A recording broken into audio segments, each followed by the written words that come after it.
नमस्कार दोस्तों, welcome back to my YouTube channel. उम्मीद करता हूं आपकी तैयारी जबरदस्त चल रही होगी। बहुत ही महत्वपूर्ण जानकारी आप सभी कैंडिडेट के लिए रहने वाली है। हम यहां पर बात कर रहे हैं छत्तीसगढ़ पुलिस कांस्टेबल भर्ती के बारे में। जैसा कि बता दें कि आपका जो आंसर की जारी होने के बाद सभी स्टूडेंट का जो मार्क्स में घटाव देखने को मिला है। ऑल कैंडिडेट का महासर्वे जो लिस्ट है वो जारी हो चुकी है। कितने नंबर वालों को यहाँ पे जो है सेलेक्ट किया जाएगा, कितने नंबर पर सिलेक्शन होगा आपका। 110 नंबर वालों का क्या सिलेक्शन हो पाएगा, 110 नंबर, 120 नंबर, 125 नंबर मार्क्स वाले कैंडिडेट क्या करना होगा। डॉक्यूमेंट और वेरिफिकेशन के लिए आपको डॉक्यूमेंट और मेडिकल वेरिफिकेशन के लिए आपको क्या क्या डॉक्यूमेंट लगना होगा, ठीक है। फाइनल कटाप आपको देख लेनी होगी। बहुत जगह आपने कटाप देखी होगी, जानी होगी, लेकिन एक सटीक डाटा के साथ आपको कहीं कटाप देखने को नहीं मिली होगी। यहाँ पे टोटल वैकेंसी अगर बात करते हैं तो आपके जो टोटल पोस्ट है वो 5967 पोस्ट है। इसमें आपका जो सबसे पहले फिजिकल होता है, फिजिकल आपका करा लिया गया है। फिजिकल के बाद आपका एग्जाम होता है, एग्जाम भी आपका करा लिया गया है। अब आपको कितने नंबर वालों को यहाँ पे सेलेक्ट किया जाएगा ये जानकारी समझ लेना। बाकी आप चैनल पे पहली बार विजिट किए हैं तो प्लीज चैनल को सब्सक्राइब कर रखें। कोई भी अपडेट आए, कोई भी इन्फॉर्मेशन आए, विद इन सेकंड उसका इन्फॉर्मेशन आप सभी कैंडिडेट के पास पहुंच पाए। चलिए एक एक जानकारी समझ लेते हैं। जानकारी बहुत ही इंपॉर्टेंट है।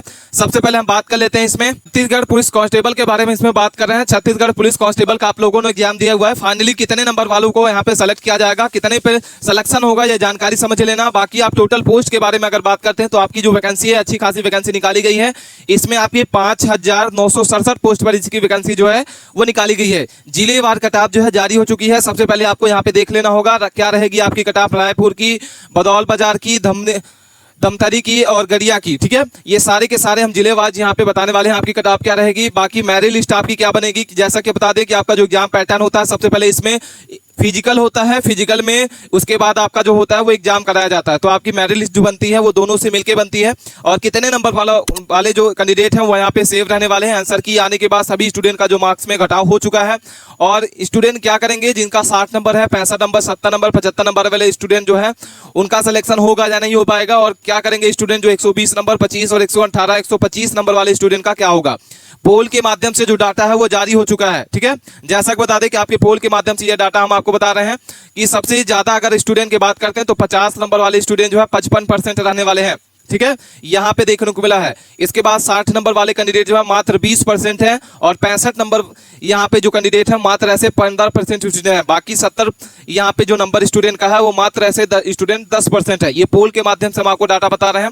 इसके बाद एग्जाम पैटर्न के बारे में बात कर लेते हैं कि आपका एग्जाम पैटर्न होता है वो कैसा होता है। तो सबसे पहले इसमें बात करते हैं तो आपका फिजिकल होता है।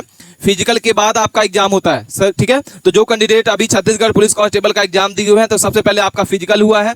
फिजिकल 100 नंबर का होता है। 100 नंबर में से आपका मेल कैंडिडेट और फीमेल कैंडिडेट का आपका अलग अलग यहाँ पे कटाप रहती है। और एग्जाम के लिए 100 नंबर का आपका एग्जाम होता है जो आपका करा लिया गया 100%। इसके बाद जो 100 क्वेश्चन आपके होते हैं, 100 में से आपके कितने नंबर यहाँ पे सिलेक्शन के लिए कटाप आपकी जाती है, जानकारी समझ लेना। बाकी आपका जो डॉक्यूमेंट वेरिफिकेशन के लिए 10 नंबर होता है। टोटल आपकी जो मेरिट लिस्ट बनती है वो 210 अंक से आपकी मेरिट लिस्ट बनती है, ठीक है। तो यहाँ पे 100 नंबर का अगर आपका फिजिकल होता है तो इसमें आपके कम से कम 60 से 70 नंबर आपको यहाँ पे जरूरी है। इसके बाद एग्जाम के बारे में बात करते हैं तो एग्जाम में आपका जो 100 नंबर का होता है उसमें भी आपके 60 से 70 नंबर अगर आपके आ रहे हैं तो आप यहाँ पे सेव रहने वाले हैं। इसके बाद अगर हम पद के बारे में बात करते हैं कि आपके जो टोटल पद है उसमें आरक्षक जीडी की अगर बात करते हैं तो 5110 पोस्ट आपके जीडी के हैं। उसके बाद वाहन चालक की अगर बात करते हैं तो 235 पोस्ट आपके वाहन चालक के हैं। और ट्रेडमैन की अगर बात करते हैं तो 600 आपकी 23, टोटल मिला के आपकी 5967 पोस्ट यहाँ पे निकाली गई है, ठीक है। इसके बाद हम बात कर लेते हैं कि आपकी जो पुरुष और महिला के लिए आपकी जो हाइट रहने वाली है वो फिजिकल के लिए क्या थी। तो 168 आपकी जो सेंटीमीटर है वो आपकी पुरुष के लिए थी। और महिला की अगर बात करते हैं तो 158 आपकी जो है महिला कैंडिडेट की यहाँ पे हाइट रहने वाली थी। सीना की बात करते हैं तो 81 आपकी से 86 सेंटीमीटर आपका था पुरुष कैंडिडेट, और महिला के लिए लागू नहीं होता है। ऊंची कूद अगर बात करते हैं तो 5.40 मीटर आपका यहाँ पे है ऊंची कूद। और यहाँ पे सेम महिला के लिए भी है। 100 मीटर की दौड़ आपकी 14 सेकंड आपकी पुरुष के लिए भी है और महिला के लिए भी, ठीक है। तो ये सारा का सारा आप फिजिकल करके ही आप अपना एग्जाम दिए हुए हैं। इसके बाद हम बात कर लेते हैं कि आपका जो एग्जाम लेवल है वो क्या रहा था। तो सामान्य ज्ञान आपके 50 क्वेश्चन पूछे जाते हैं 50 मार्क्स के। मानसिक योग्यता की अगर बात करते हैं तो आपके 25 क्वेश्चन 25 मार्क्स के होते हैं। इसके बाद अंक गणित अगर बात करते हैं तो आपके 25 क्वेश्चन 25 मार्क्स के होते हैं। टोटल 100 क्वेश्चन आपके 100 मार्क्स के बनते हैं, ठीक है। तो यहाँ पे 100 नंबर का आपका जो है फिजिकल होता है। 100 नंबर आपका यहाँ पे क्या होता है आपका मेडिकल होता है, सॉरी एग्जाम होता है, ठीक है। इसके बाद हम एक्सपेक्टेड कट ऑफ के बारे में बात कर लेते हैं कि आप कितने नंबर पर सेव आने वाले हैं। और डॉक्यूमेंट वेरिफिकेशन के लिए आपको कौन कौन से डॉक्यूमेंट लगना होगा ये जानकारी समझ लेना। ये जानकारी समझना बहुत इंपॉर्टेंट है। तो सबसे पहले हम बात कर लेते हैं यहाँ पे एक्सपेक्टेड कट ऑफ के बारे में। आप कितने नंबर पर सेव रहने वाले हैं और डॉक्यूमेंट यहाँ पे रेडी करके रख लेना होगा। तो मेल कैंडिडेट आप हैं तो अलग आपकी कट ऑफ जाएगी, फीमेल कैंडिडेट है तो आपकी अलग आपके कट ऑफ जाने वाली है। ठीक है, एक्सपेक्टेड कट ऑफ बता रहे हैं।